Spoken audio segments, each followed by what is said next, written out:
back. After a couple weeks of not recording, we're back. Guess who's back? Welcome Guess home. who's back? Back again. How have you been, Eric? Busy as usual. Yeah? What have you been doing? Well, What's keeping you busy these days? Got a couple clients in contract, the one that we're working with. Yes. And you just closed on a listing, and you got another listing now. Yeah. So you're right back in it too. It's good. Yeah. How's that one client of ours is fun, huh? Oh yeah, good time. Good time. Yeah. I mean, do we want to talk about what's like kind of popping in the world of appraisal or not? It's too boring. Oh yeah, appraisals. I mean, if somebody wants to hear about appraisals, like, just call us and we'll talk about appraisals. Talk about appraisal. It's bad, but it's okay. We're handling it really well, which is what we do as realtors. Yeah, we got another lender on it. So basically the first lender sent an appraisal out and it was 70 grand under the offer price and all the comps, because there's a new law now. So this is a condo development where they actually included all the square footage of the garage into the house, which is not really how you're supposed to do it, but that's how they've all been done. And effective April 1st, there's a new national law where you're not supposed to do that. However, the appraiser followed the new law, but he used the old comps from the old, and he wouldn't change it. So now we're using another lender, another appraisal. It's happening tomorrow, and yeah, it sounds like a slam dunk, so it should be fine. And the reason why we're kind of talking about this is because just being a realtor means that you just got to be so agile. Oh yeah, you're a project manager for sure. You're a project manager, and you literally have to figure it out regardless of the circumstances or what. Like, there's nothing we can do. We can't say, oh no, like to a client, we can't say, this is not our fault and like, sorry. You got to figure out what the fuck to do. Yep. The client does not care if it's your fault or an appraisal's fault, or like whoever is not delivering on like the promise that we have to figure out how to make it work. There's so many moving parts. And so like I mentor a couple of agents, and I'd say 9 out of the 10 questions they ask me, like the answer is, it's too late, but lesson learned, and here's what you do next time. Because you really have to lay the foundation and lay the groundwork early on.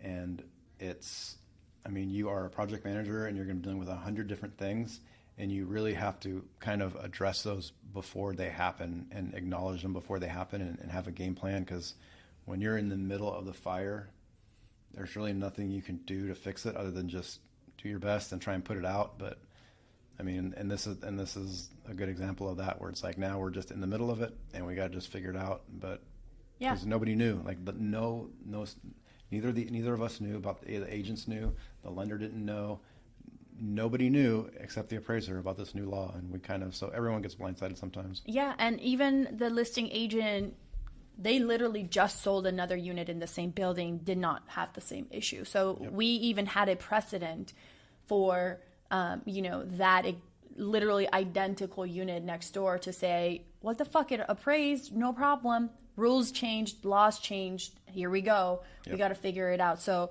point being, it is what it is. We can't freak out about it, and we got to figure out how to put this fire out, and that's what we're doing. And that's just life of a realtor. Yep. A life of a good realtor. A good realtor. Because you can just pawn this off on the lender and tell them to figure it out, or tell your client to figure it out. But no, like, you got to get on the phone, you got to make calls, you got to figure it out, you got to talk to other lenders, you got to look at all their different products. It's part of the job. Yep. And we didn't even like freak out about it. I remember when I was literally brand new, any little thing would freak me out to a point that I was like, I don't even know how I could do this job. Like, it's so scary, so many things go wrong, and like, but nothing phases you. Nothing phases me anymore. It's like kind of concerning. So my first real job out of college, I was a 911 dispatcher. I did that for 10 years. And very early on, I'd say after my first year, I started noticing like all the dispatchers would get really upset about things, and like they'd always complain and bitch about this going on and that going on, and all the different incidents that are happening in the city. And I started falling into that too. And I got into this culture of a good shift was a very slow, calm, quiet shift. And then I realized by like my second year of doing it, I realized like, oh, that's why we're here. That's why we have a job, is because these fires need to be put out. And if my norm or my base or my expectation is that nothing's going to happen today, like that's a terrible place to be, because I wouldn't even have a job if that was the case. And it's a total mindset thing. And so the majority of my career there, I was one of the few dispatchers that were happy, and I was okay with it because I was ready for it and prepared for it. And it's a total mindset. And I will say that's the hardest job I have ever done. It's the most stressful, most difficult thing I've ever done in my life. And we'd even have cops and firefighters come into the dispatch center and say, I could never do this. So it is extremely stressful, but at the same time, you have to be prepared for it. And like, that's the job. And once I got into real estate, I was like, oh, it's the same thing here. If everything was smooth and seamless and perfect, we wouldn't have jobs. We wouldn't be needed. So that's our job, is to project manage and put out fires. And if you're not doing that for at least half of your day, 7 days a week, then you're not that busy. And we talked about this just not too long ago, that we as human beings are trained to think this is literally an illusion, that now I understand after doing real estate for a year and not being employed by anybody and not knowing where my next paycheck is coming from. It's an illusion that we're told that, oh yeah, there will be a point in life that you're going to have it figured out, and it's going to be comfortable, and it's going to be secure, and it's going to be, that's probably a retirement, or even maybe when you're dead, you're going to have it figured out because it's done. How are you going to live life with this thought of, I'm striving for that comfort? I'm not there yet, but I will be soon. But I will be. If I get the next promotion, if I get the next, big paycheck and like the big payout, buy a house, like all these things that are like we're taught by society that those will get us to this comfortable place and we're gonna sit back and relax. Mm-hmm. Are we ever going to be at that point? And is that like, why are we taught that? So that's a mindset too, is the journey is life, like going through all that is life, not attaining those things. The goal is there, and that's the carrot on the stick, but in reality, it's the journey. Mm-hmm. And the people that don't understand that are going to have a much harder life, and the people that do get it are going to do a lot better. And a good example is look at the wealthiest people out there. Mm-hmm. They don't stop. They keep going. They want more. And it's not because they want more. It's because they want more of the journey. Once they have everything they want, they realize, oh, I don't care about any of this stuff. I don't want any of this stuff. It was the acquisition. It was the path. It was pushing through all that pain. That challenge that makes you a stronger, better. I feel like this is also really interesting because I just came back from my trip to Iran, and that was really interesting. I told you I went kind of back to my roots. And as an adult that now owns a business and is completely uncomfortable on a daily basis, I went back to literally like where I'm from, and I looked back and I'm like, wow, like I literally have everything that I'm trying to acquire overseas in the US. Not to say that it's the same quality, that's not what I'm talking about, but the feeling of comfort, the feeling of like roots and like having comfort, because over there it's much cheaper. If I use dollars conversion wise, like I'll have a very luxury, comfortable life back home.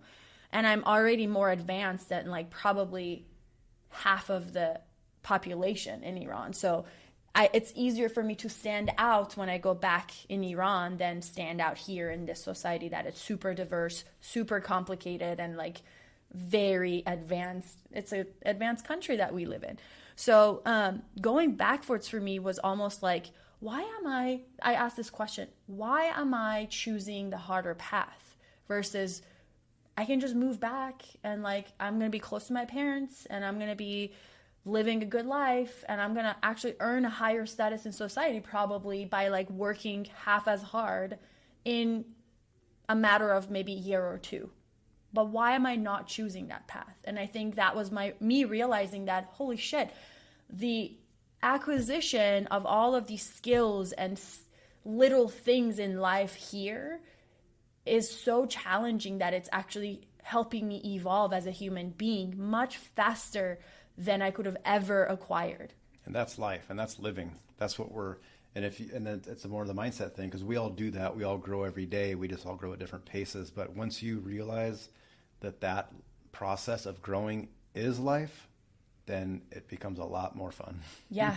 And you no longer stress about the little things like, oh my God, appraisal didn't come through at, what we wanted it. Okay, we'll figure it out. We will figure it out. Yeah. And as long as you are confident in your skills and your abilities to figure life out, why should anything scare you off? And there should be a point in life that you're like, literally nothing matters anymore. If I have to start from scratch all over again, I will make it again. Like literally nothing breaks you. And now I understand. I remember I was listening, and this is way before Trump was, Trump. I remember when he was early on in his prep for presidency, he said something like, the only thing that makes me stand out and different from other people is that pressure does not like bother me, and like pain does not bother me. Like I actually like it, and like I keep going through things that put me under more pressure. And I was like, what? This guy's psycho. Why? Yep. I get it now. Oh yeah. That feeling, that pain feeling, is your intuition, or it's something there to tell you to go towards it. Yeah. But we're all trained at a very young age as kids, and all through school, mistakes are bad. Don't make a mistake. Don't do anything wrong. You're going to get a bad grade, or if you mess up at work, and that is probably appropriate at work anyway. If you're working for somebody else, Yeah. They don't want you to think Break free. or break out. They want you to do the job, but the reality is that pain, that feeling, is your body, your instincts telling you go towards that. Yeah. I remember when I had just moved to the US, I have an aunt that she was my role model when I moved here, because she moved to the US when she was 40 from Germany, and she went to nursing school at 40 and like started basically life all over again as a student at age 40. And that was like really big deal for me. And she was telling me like, if I get a bad grade, if I get something like under, I don't know, like if I get anything but an A, my entire future will be ruined. And I remember being so scared of getting a B, or like a C plus would be death. Like I have no future here in the US. And I didn't even pursue any of the professions I thought I would, like going to law school or going to like medical school, because I realized early on that life is just not for me. And now I'm looking back, I'm like, none of that shit mattered. And it shouldn't matter in like whether or not I succeed in life with like a bad grade or 2 or even 3 or even failing college altogether. Who cares if you fail employee training? Especially here in the Bay Area, we're in the incubator of like dropouts. Oof, this is the dropout capital of the world, and it used to be like this, like, oh wow, mind blowing thing for me. But now I see like, no, it's not a coincidence. It is precisely what's going on here. Is all these business owners, these entrepreneurs, there's a point where they're like, oh, I don't need to continue to keep going to job training because I'm not gonna have a job. I'm gonna run the company. And then there's the saying that says the A students are the employees, and the B students are the managers, and the C students are the owners. I chose training for life over training for a job, back to your point. Yeah. And I'm happy about that decision. Yep. I hated high school. I barely passed. And when I got into college, it was so much easier because it was more fun. And I took a lot of pride in graduating college for a long time. But now I'm like, what a waste of time. And like, if my kids don't ever go to college, doesn't matter. If they want to go, that's great. But at the end of the day, it's just training for a job. And think back, if you were the kid that wasn't paying attention, or if it was someone else, like the way that those people were treated, those kids, they're given medication. And the reason they're given that medication is because they're trying to remove that entrepreneurial spirit out of them, because you can't have all 30 kids in a class. They all can't run their own companies. They can, and they should, and that's how society should work, is everybody should have their own way of contributing to the community. But in this culture, in this, capitalist mega corporation culture, for every billionaire out there, you need thousands and thousands of employees. So when you go into a classroom and there's one kid out of 30 that's acting up and you have to drug him to get him back in line, that's all you need to see for what we're doing to society. We're training them to be good little employees. That's such a good point. And yeah, I mean, you're right. Life training is so different. Like, I can't even tell you one thing that I learned from school that I mean, yes, you need to know the basics. You need to know how to read and write and communicate and do like math, simple math. Like, you need to have the basic intelligence that you are taught in school. But unless you're moving to be, I think being a doctor is incredible because you're saving lives. Like, literally, I wish I had the work ethics to go through a medical training to be able to save fucking lives. That's a big deal. And other professions too, I feel like, yes, we need CPAs, we need lawyers. Like, those are trainees that we need in society. But like the rest, at some point, you are getting money to do your basic tasks, and what are you doing with the rest of the time that you have in terms of, yes, you have freedom because you're earning money for the hours you're working, and then the rest is your free time.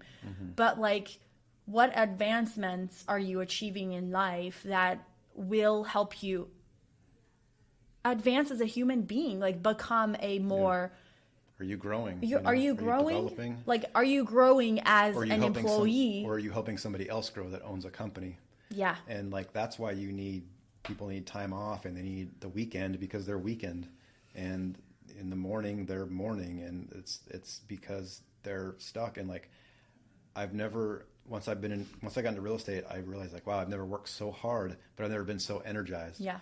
If there's a point where, like when I was working at Facebook, if there was this huge project that was due and we all had to work 3 or 4 straight days, 18 hours a day, it was like, bam, then you took a day off after that, and you had to like chill out all weekend to like recover. Now it's like, oh no, that's just the norm, and it's fine, and that's just life, and it doesn't suck you of all the energy. You don't need, like, why do you have to put this brick wall in between your life of personal life and business? And when you work for yourself, you are a member of the community, and you're providing to the community, and there's no wall in between. Yeah. People always like, I have a lot of clients that are like, oh my gosh, you're so responsive on text. Like, cause I'll reply to people emails and texts at 9:00 at night. It doesn't matter. And I'm like, I don't put a brick wall in my life. Like, I'm here serving the community. This is what I do. This is who I am. And it doesn't need to be compartmentalized. And at the same time, when we took time off to go on our trip, I did not have, like, on paper 2 weeks of free vacation or paid time off, right? PTO, it doesn't exist in real estate.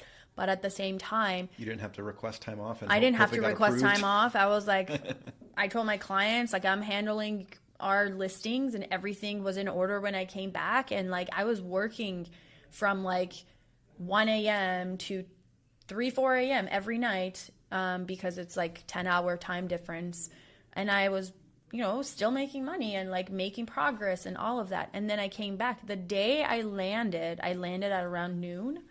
I went straight to an event that I helped plan and organize. I would have never done that if I was employed. I would have been like, fuck you, I need like 2 days to recover. Yeah. But I went straight to an event, super jet lagged, super tired, but I was so energized, and I was so excited to be there because I knew why I was going to that event. It was something that I wanted to do, and I had a big purpose behind it. But in a job, it's subconsciously that you don't belong there. That's the thing. It's like, you can't stay in one place for too long. And that's something that I've learned in life. And even if it means staying in the same, like, okay, let's say you made it as a realtor, you've been doing the same fucking job for like 10 years.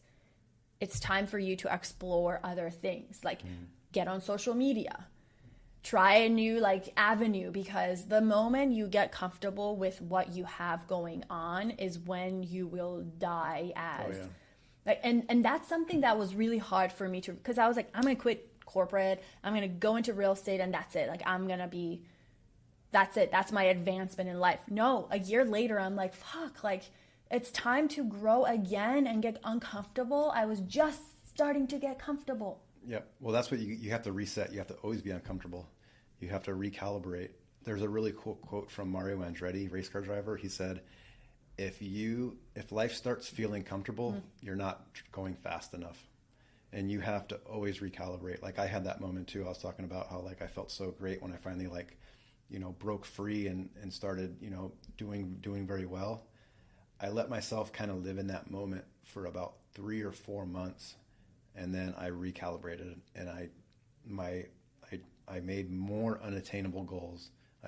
That's another mantra that I love, is make your goals impossibly unattainable. So I drew up all these crazy goals, and now I'm on that path, and like that's the ride that you want to be on. And yes.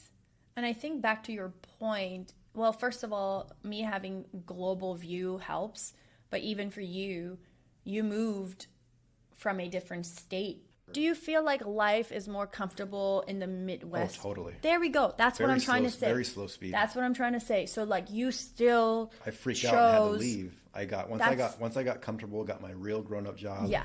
Worked a few years, started looking at buying real estate. I was like, I got to go back home. And that's the thing. It's like, even when you live in the U.S. and let's say you're born and raised here, what I think I love about this country is moving is so easy. Like, people just pack up and move, and they start from scratch, and they figure, it's like, you can do that when you live in the U.S. In Iran, like, you only move from like the suburbs and like other like towns to the capital. You don't do the reverse, because that's like everything, almost the big things are happening in the capital, and nowhere else is like, I mean, a lot of people are probably going to take offense to that, but like there's only like the New York, right? Like that's it. Yeah. In Iran. Here, like, people move. You might be born in like the suburbs of Ohio and like come to the Bay Area, build. Actually, the CEO of Glassdoor, founder and CEO of Glassdoor, which is really close person, and I grew very close to him, Robert Holman. He moved from Ohio to the Bay Area, went to Stanford, worked his ass off, and he founded one of the biggest brands in like the tech industry. And that was his background. He was like one of 7 children. He is the only like multi-billionaire in his entire family. The Bay Area is full of that. The Bay Area is full of that. And like, you see that in LA, you see that in New York. So people do make moves like that. But there's also another trend I'm seeing, that once you make it, people sometimes try to take a step backwards. Want to cash out. Yeah, leave the high stakes table. And then go back to that comfortable, steady life. Because not everybody can live this kind of like constant moving, and maybe you need to take a little bit of break. You have the option to move backwards. And I think that's also okay. For me, like moving anywhere else, for example, I told you we had some conversation about potentially moving to Austin. I was like, no. We did the same thing, Yeah, we're not leaving. No. We're not fucking leaving.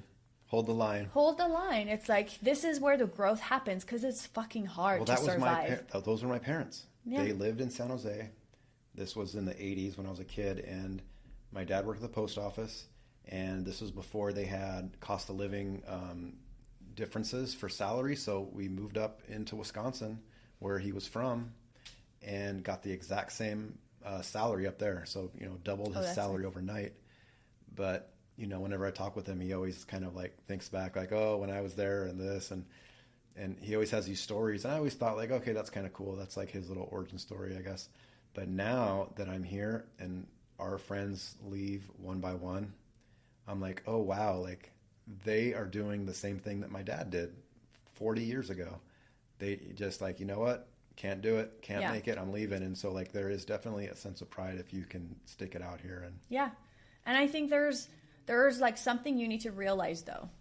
If you're staying here, and by here I mean somewhere that really challenges you, like We know, we High all pressure, know, expensive, high quality pressure, life, high quality life, high quality of life. Like if you make it here in the Bay Area out of all the places in the US, yeah, you won in the right? world, in the world. And same with like LA, same with New York, like all these really people moving across the country, especially during the pandemic, was really interesting because it basically showed that a lot of people were like, I'm done with this.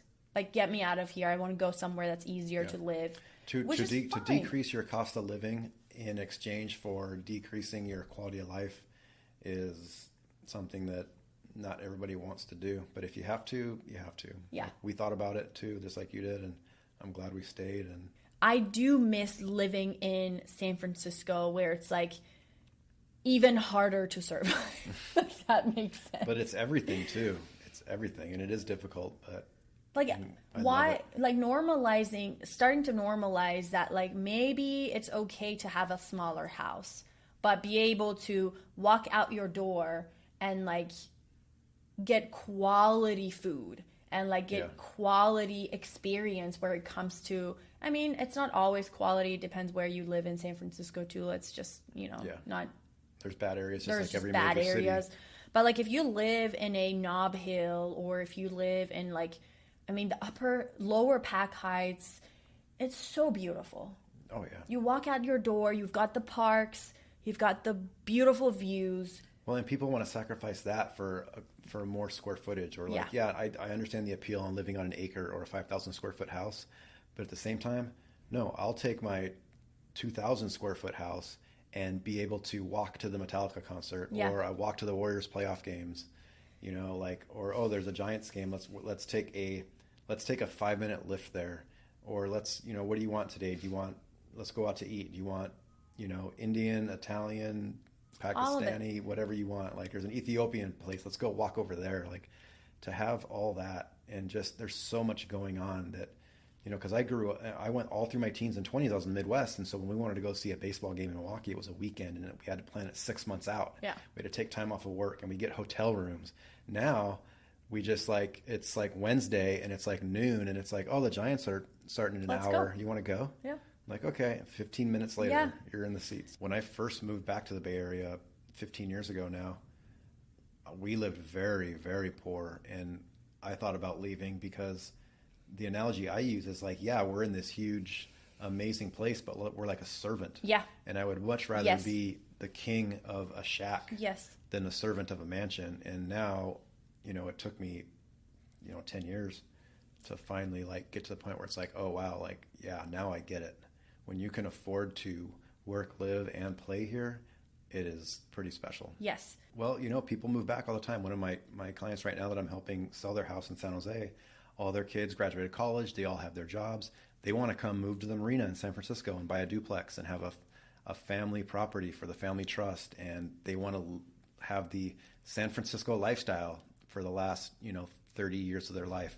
After all the kids are moved out and they're going to retire.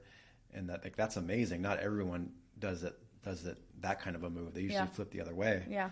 So I think as long as you know what works for you and why you're doing it, the rest doesn't matter where you are if I think that moving back home, being closer to my family and like living that life is what makes us fulfilled and satisfied, then so be it. But the thing is, like, back to your point, making the decision and knowing that what I'm doing is because it makes me happy and gives me the quality of life that I need, then you're winning.